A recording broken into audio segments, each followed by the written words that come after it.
دل کے اندھے۔ ایک دیہاتی کو اپنی پالتو گائے سے بہت محبت تھی۔ دن رات اس کو اپنی نگاہوں کے سامنے رکھتا اور ہر دم اس کی دیکھ بھال میں لگا رہتا۔ ایک دن گائے کو باڑے میں باندھ کر اچانک ضروری کام سے چلا گیا۔ اتفاق سے اس دن دیہاتی باڑے کا دروازہ بند کرنا بھول گیا۔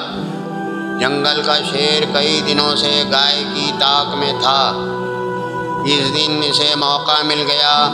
شیر رات کی تاریکی میں دبے پاؤں آیا، باڑے کے اندر گھسا اور گائے کو چیر پھاڑ کر ہڑپ کر گیا۔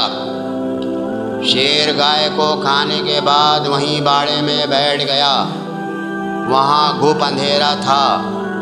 شیر گائے کو کھا کر مست بیٹھا ہوا تھا۔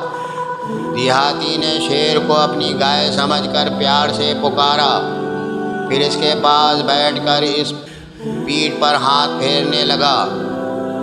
دیہاتی احمق کو اگر پتہ چل جاتا کہ وہ جسے اپنی گائے سمجھ کر اس کی پیٹھ پر ہاتھ پھیر رہا ہے وہ آگے بیٹھا ہوا جنگل کا بادشاہ شیر ہے تو مارے دہشت کہ اس کا جگر پھٹ جاتا اور دل خون ہو جاتا۔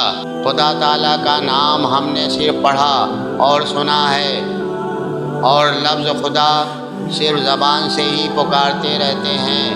اگر اس پاک ذات کی ذرا سی حقیقت بھی ہم پر واضح ہو جائے جو ہمارا حال ہوگا ہم اسے نہیں جان سکتے۔ کوہ طور پر تجلی پڑنے سے جو اس کا حال ہوا اس کی سب کو خبر ہے۔ اس پر مزید کچھ کہنا میری بساط سے باہر ہے۔ تیرا نفس اس خونخوار شیر سے بھی زیادہ خطرناک ہے جسے تو اندھے پن میں فریب خوردہ ہو کر اور گائے سمجھ کر پال رہا ہے۔ اس کا ڈسا ہوا پانی بھی نہیں مانگتا۔ ابھی وقت ہے اپنی اصلاح کر لے۔